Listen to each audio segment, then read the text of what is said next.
War zone breaking news మనం చూస్తున్నాం. Ukraine పై మళ్ళీ రష్యా విరుచుకుపడుతోంది. 300 డ్రోన్లు 7 మిసైల్స్తో దాడి చేస్తోంది. ఉక్రెయిన్ ప్రధాన నగరాలే టార్గెట్గా ఈ దాడులు కొనసాగుతున్నాయి. ఉక్రెయిన్ పై నార్త్ కొరియా మిసైల్స్ ప్రయోగం జరుగుతోంది. 5 ఇస్కాండర్ కే క్రూయిజ్లతో దాడి చేస్తోంది. నిన్న కూడా 479 డ్రోన్లు 19 మిసైల్స్తో రష్యా దాడి చేసినటువంటి పరిస్థితి. రష్యా దాడులను ఉక్రెయిన్ కూడా ధృవీకరించిన పరిస్థితి. ఉక్రెయిన్పై రష్యా దాడులు రోజు రోజుకి ముమ్మరం చేస్తున్నటువంటి పరిస్థితి. దాదాపుగా 479 డ్రోన్లు 19 మిసైల్స్తో నిన్న మిడిల్ వెస్ట్ యుక్రెయిన్ టార్గెట్ చేసిన రష్యా ఆ దాడుల్ని మరింతగా పెంచేసినటువంటి పరిస్థితి. మరోసారి ఉక్రెయిన్పై విరుచుకుపడుతూ తన ప్రతాపాన్ని చూపిస్తోంది. ఉక్రెయిన్లోని ప్రధాన నగరాలే టార్గెట్గా 300 డ్రోన్లు 7 మిసైల్స్తో దాడి చేసింది.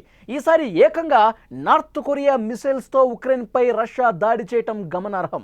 ఇరు దేశాల మధ్య యుద్ధం మొదలైన తర్వాత మొట్టమొదటిసారిగా అత్యంత ప్రమాదకరమైన మిసైల్స్ను ఉక్రెయిన్పై రష్యా ప్రయోగిస్తోంది. ఇదిలా ఉంటే ఉక్రెయిన్తో యుద్ధం నేపథ్యంలో నార్త్ కొరియా నుంచి రష్యాకు తిరుగులేని మద్దతు లభిస్తున్నట్టుగా తెలుస్తోంది. మనం చాలా స్పష్టంగా చూడొచ్చు. రష్యా ప్రతీకారం తీర్చుకోవాలి అనుకుంటే ఏ స్థాయిలో ప్రతీకారం తీర్చుకుంటుందో చాలా స్పష్టంగా చూడొచ్చు. ఇక్కడ మనకు అర్థమవుతుంది నార్త్ కొరియా పూర్తిగా మద్దతు ఇచ్చేసింది.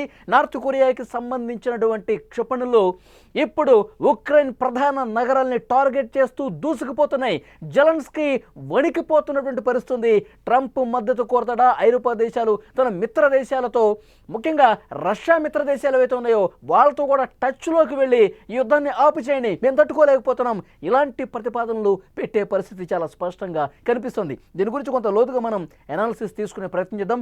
న్యూస్ రూమ్ నుంచి ఎడిటర్ తిరుమల్ లైవ్లో జాయిన్ అయ్యారు. వారితో మాట్లాడదాం.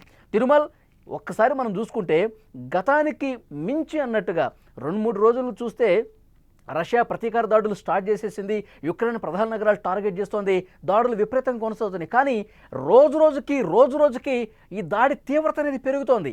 జెలెన్స్కీ మాటలు బట్టి అర్థం చేసుకోవచ్చు అతను ఎంత భయంతో ఉన్నాడన్నది. ఎలా చెప్తారు మీరు? ఇప్పుడు నార్త్ కొరియా కూడా ఎంటర్ అయిన నేపథ్యంలో ఎలా ఉండిపోతుంది దీని స్వరూపం? వలి చాలా స్పష్టంగా ఒక సీన్ని మనం అబ్జర్వ్ చేయాలి. ఏంటంటే ఉక్రెయిన్ ఎప్పుడైతే ఆపరేషన్ స్పైడర్ వెబ్ని ఆపరేట్ చేసిందో, రష్యా పైన ఒక భీకరమైన దాడి చేసిందో, కొంత గ్యాప్ తీసుకున్న పుతిన్ వరుసగా గడిచిన 4 రోజులుగా వరుసగా ఉక్రెయిన్ పైన బాంబుల వర్షం కురిపిస్తున్నాడు. పుతిన్ చాలా స్పష్టంగా ఉక్రెయిన్ని టార్గెట్ చేశాడు. ఇప్పటికే రష్యా ఉక్రెయిన్ భూభాగంలో 20% తన చేతుల్లో చిక్కించుకుంది.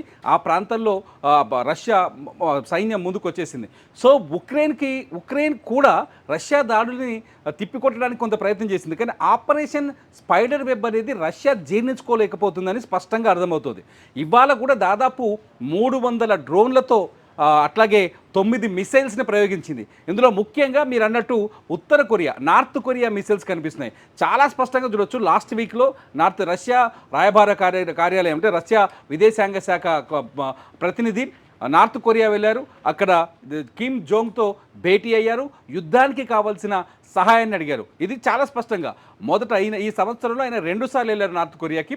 2 సార్లు కూడా కిమ్ చాలా స్పష్టంగా రష్యాకి మేము అన్కండిషనల్గా ఎటువంటి షరతులు లేకుండా మేము సపోర్ట్ చేస్తున్నాము, అంటే రష్యా యుద్ధంలో మేము భాగస్వామి అవుతున్నామని ప్రకటించినట్టే అనుకోవాలి. ఇప్పటికే ఉక్రెయిన్ బోలెడంత పేలుడు సామాగ్రిని కావచ్చు, మిసైల్స్ని కావచ్చు, లేకపోతే ఇతర యుద్ధ సామాగ్రికి సంబంధించిన చాలా మిలిటరీ సపోర్ట్ని అయితే బోలెడంత రష్యాకు చేస్తుంది.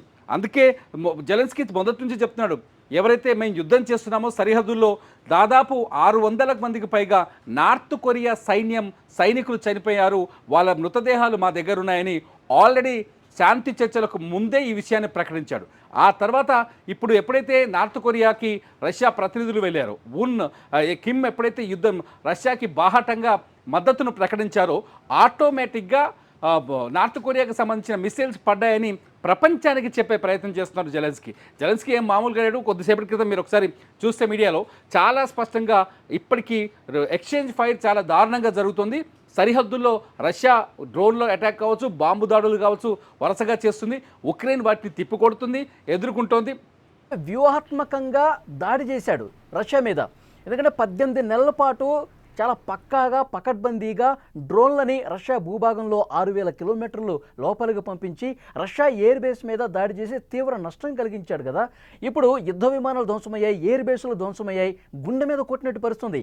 ఇప్పుడు నార్త్ కొరియా మద్దతుంటేనే ప్రతీకారం 100% తీర్చుకోగలను అని భావించి నార్త్ కొరియా సపోర్ట్ తీసుకున్న పరిస్థితి ఉందా? అట్లాగే చూడాలా? అంటే ఇవాళ రష్యా చాలా ఒక కీలకమైన వ్యాఖ్య చేసింది, నాటో విస్తరణ తగ్గాలి. ఒక కీలకమైన వ్యాఖ్య. నాటో అంటే పరోక్షంగా నాటో ఉక్రెయిన్కి మద్దతు ఇస్తుంది, యూరప్ దేశాలు ఉక్రెయిన్కి మద్దతు ఇస్తున్న వ్యాఖ్యలను కూడా రష్యా ఇవాళ చేసింది. రష్యా ప్రతినిధి బృందం యుద్ధం పైన మాట్లాడుతూ నాటో విస్తరణ తగ్గాలి, నాటో విస్తరణ అనేది ప్రమాదకరం ప్రపంచానికని చాలా స్పష్టంగా చెప్పారు. ఎందుకంటే నార్త్ కొరియా పైన జెలెన్స్కీ వరుసగా ఆరోపణలు చేయడం, నార్త్ కొరియా సైన్యం రష్యా సైన్యంతో కలిసి మా పైన దాడులు చేస్తుందని చెప్పడం, నార్త్ కొరియా యుద్ధంలో భాగమైందని చెప్పడం, నార్త్ కొరియా ఓపెన్గా రష్యాకి మద్దతు ప్రకటించడం వల్ల ఉత్తర కొరియాలో హింసాత్మకం సృష్టించే ప్రయత్నం చేస్తున్నారని చెప్పడం, ఇదంతా చూస్తుంటే జెలెన్స్కీ భయపడుతున్నట్టు అనిపించట్లే. ప్రపంచ దేశాల్ని ఈ యుద్ధం వైపు రష్యాని ఆపండి అని చెబుతూనే ఇతర దేశాలు ఈ యుద్ధంలో ఇన్వాల్వ్ అవుతున్నాయనే మాట చెప్తున్నారు. ఇది కొంత ప్రమాదకరమైన సిచ్యువేషన్. ఎందుకంటే 3 ఏళ్లుగా 2022 నుంచి జరుగుతున్న యుద్ధంలో ఇప్పటికీ అనేక మంది ప్రాణాలు కోల్పోయారు. వేలాది మంది రష్యా సైన్యం కావచ్చు, ఇటు ఉక్రెయిన్ సైన్యం కావచ్చు ప్రాణాలు కోల్పోయారు. వాళ్ళ శరీరాలు తునాతునకలైనాయి. వాళ్ళని ఒక్క దేశానికి ఒక దేశం అప్పగించుకునే ఒక ఒప్పందం మాత్రమే కుదిరింది. అది కేవలం 1,200 మందిని నిన్న అప్పగించారు. గాయపడ్డ వాళ్ళు రష్యా దగ్గర బందీలుగా ఉన్నారు. గాయపడ్డ రష్యా సైనికులు ఉక్రెయిన్ దగ్గర బందీలుగా ఉన్నారు. పరిస్థితి భీతావాహంగా ఉంది. ఈ పరిస్థితిని కంట్రోల్ చేయాలి అంటే ఇప్పుడు శాంతి వైపు అడుగులు వేయాల్సిన అవసరం ఉంది. డొనాల్డ్ ట్రంప్ దీనికి కొంత ప్రయత్నం చేశారు. ఇస్తాంబుల్లో 2 దేశాల మధ్య 2 దఫాల శాంతి చర్చలకు కొంత ఆస్కారం ఏర్పడింది. కానీ ఎప్పుడైతే స్పైడర్ వెబ్ అటాక్ జరిగిందో దాంతో ఒక్కసారిగా మళ్ళీ పరిస్థితి అంతా చెల్లాచెదురైంది. ఇప్పుడు శాంతి చర్చలు, డిస్కషన్స్ అనే వాయిసే వినిపించట్లేదు రష్యా. ఖచ్చితంగా మొన్న ట్రంప్ చెప్పినప్పుడే చాలా స్పష్టంగా ట్రంప్కి పుతిన్ చెప్పాడు. మనం చాలాసార్లు చెప్పుకున్నాం, పుతిన్ ఇప్పట్లో నేను ఉక్రెయిన్ వదిలిపెట్టను అని ట్రంప్కు తెగేసి చెప్పినట్టుగా తెలుస్తోంది. అక్కడ చెప్తున్నాడు ట్రంప్ చాలా మనం ట్రంప్ ట్వీట్లో ఒకసారి చూడొచ్చు. ట్రంప్ చాలా బాగా మాట్లాడారు, కానీ ఇప్పట్లో పీస్ కుదిరే పరిస్థితి నాకు కనిపించలేదు అన్నాడు. ఎవరు? Donald Trump. పుతిన్ చాలా బాగా మాట్లాడారు, కానీ ఇప్పట్లో పీస్ కుదిరే పరిస్థితి నాకు కనిపించలేదని ట్రంప్ తన ట్వీట్లో రాశాడు. ఇది చూస్తుంటే ఖచ్చితంగా పుతిన్ చాలా వ్యూహాత్మకంగా పకడ్బందీగా తన మిత్ర దేశాల బలాన్ని దానికి అన్వయించుకుంటున్నాడు. తన మిత్ర దేశాల నుంచి కూడా తన బలాన్ని తెచ్చుకుంటున్నాడు. ఉక్రెయిన్ ఆల్రెడీ యుద్ధంలో ఉంది అని చెప్పాలి మనం. ఇక్కడ తిరుమల ఇప్పుడు 3వ ప్రపంచ యుద్ధానికి ఏమన్నా ఒక రూట్ మ్యాప్ రెడీ చేస్తున్నాడా జెలెన్స్కీ? ఇప్పుడు నార్త్ కొరియా సపోర్ట్ అటు చేసింది కాబట్టి మన మిత్ర దేశాలు ఏవైతే ఉన్నాయో, మన నాటో దేశాలు ఏవైతే ఉన్నాయో, మీరు కూడా నాకు సపోర్ట్ చేయండి, యుద్ధ కథనంలోకి దిగండి అని చెప్పి పరోక్షంగా థర్డ్ వరల్డ్ వార్ క్రియేట్ చేసే పరిస్థితి కనిపిస్తుందా?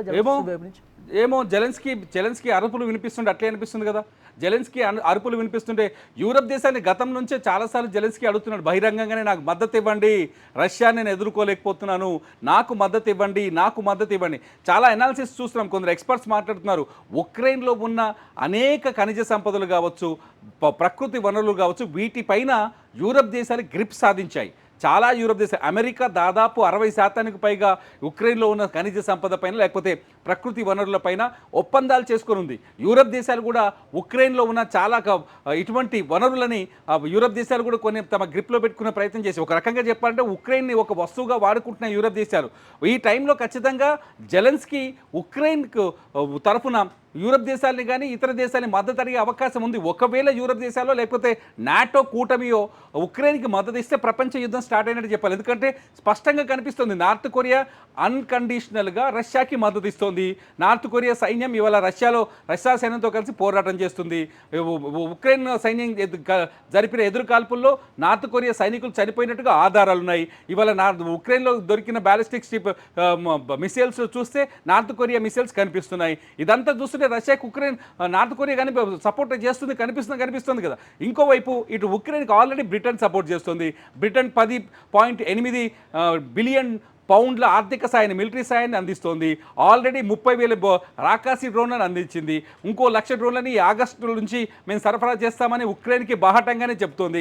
ఇదంతా చూస్తుంటే కొంత 3వ ప్రపంచ యుద్ధం వరకు యుద్ధం కొనసాగుతుందేమో, 3వ ప్రపంచ యుద్ధానికి ఈ యుద్ధమే మూలం అవుతుందేమో ఒక ఆలోచన అయితే స్టార్ట్ అయింది. చర్చ అయితే ఉంది ప్రపంచవ్యాప్తంగా. ఇంటర్నేషనల్ మీడియా చాలా స్పష్టంగా చెప్తుంది, యూరప్ కూడా చాలా స్పష్టంగా చెప్తుంది, పుతిన్ పైన దాడి చేయడం వల్ల యూరప్కి థ్రెట్ తగ్గింది.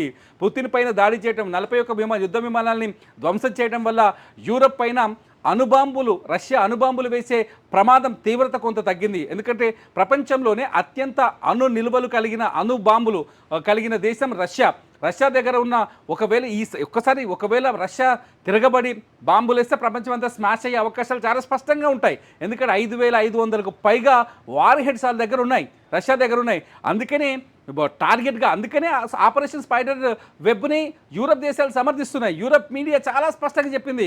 ఉక్రెయిన్ అధ్యక్షుడు జెలెన్స్కీని యూరప్ మీడియా హీరోగా చిత్రీకరించింది. ఇదంతా చూస్తుంటే కొంత గందరగోళ పరిస్థితి అయితే ఉంది. అంతర్గతంగా గతంలో కోల్డ్ వార్ అనుకున్నాం కదా, అలా కోల్డ్ వార్ అయితే ఒకటి కొనసాగుతుందని చెప్పాలి.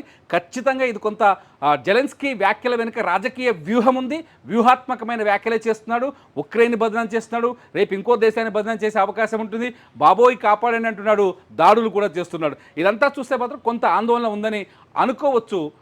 వలి రోజు రోజుకి తీవ్రత అనేది పెరుగుతుంది. ఎందుకంటే మొన్న 479 డ్రోన్లు, 19 మిసైల్స్, ఇప్పుడు మళ్ళీ 315 డ్రోన్లు, 23 నార్త్ కొరియాకి సంబంధించిన క్రూయిజ్ మిసైల్స్తో దాడి చేసే పరిస్థితి. అంటే ముఖ్యంగా ఉక్రెయిన్ ప్రధాన నగరాలు అల్లాడిపోతున్నాయి.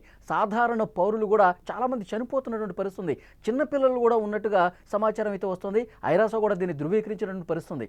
ఇది ఇట్లాగే కొనసాగితే అంటే ఏ పాయింట్ వరకు పుతిన్ ప్రతీకారం చల్లారే పరిస్థితి ఉందంటారు? అదే అర్థం కావని పరిస్థితి. ట్రంప్ వచ్చాడు, ఇప్పటికీ ట్రంప్ వచ్చి అడిగాడు కానీ సెట్ అవ్వట్లేదు. ట్రంప్ కూడా కోస తోక ముడిచినట్టుగా కనిపిస్తుంది ఈ రెండు దేశాల మధ్య విషయంలో. రష్యా వినే పరిస్థితిలో కనిపించట్లేదు. ఎందుకంటే రష్యా దాడుల తీరు కూడా మారిపోయింది. గడిచిన అంతకుముందుకు డే లైట్లో అటాక్ చేసిన సందర్భాల్లో ఇప్పుడు రష్యా నైట్ పూట అటాక్లు చేస్తుంది. నిన్న సోమవారం చేసిన దాడి 479 డ్రోన్లతో డేలోనే కొట్టింది. ఇవాళ 300 డ్రోన్లు మీరు అన్నట్టు నార్త్ కొరియాకి సంబంధించిన 23 మిసైల్స్ డే లైట్లోనే కొట్టడం, నైట్లోనే ఈవినింగ్ అయిన తర్వాత బాంబుల వర్షం కురిపిస్తుంది. ఎందుకంటే ఉక్రెయిన్ దొంగ దెబ్బ కొట్టింది. వాళ్ళ భూభాగంలోకి వెళ్ళింది, డ్రోన్లని స్మగ్లింగ్ చేసి అక్కడ తీసుకుపోయింది, వాళ్ళ ఎయిర్ బేస్లు టార్గెట్ చేసింది, వాళ్ళ యుద్ధ విమానాలని బాంబర్స్ని చాలా పక్కడ్బందీతో ప్లాన్తో అటాక్ చేసి వచ్చి సంబరాలు చేసుకుంది. మంట ఉంటుందిగా ఎవరికైనా, ఆటోమేటిక్గా పుతిన్ మంట తగ్గే వరకు బాంబుల దొంగ దెబ్బ కావచ్చేమో కానీ యుక్రెయిన్ మాత్రం వ్యూహాత్మక ఎత్తుగడగా చూస్తుంది. అంటే అంతేగా రష్యా ఆలోచించే దొంగ దెబ్బ అనుకుంటాం కదా. మన దగ్గర పహల్గామ్లో జరిగిన దాడిని మనం ఏమనుకుంటాం, దొంగ దెబ్బ అనుకుంటాం కదా. వాళ్ళు విజయోత్సవాలు చేసుకుంటున్నారు. సేమ్ ఉక్రెయిన్ కూడా విజయోత్సవాలు చేసుకోవడం కొంత ఆవేదనని, కోపాన్ని, ఆగ్రహాన్ని రగిల్చింది. రష్యా ఇప్పుడు ఒక్కతాటి పైన కనిపిస్తుంది.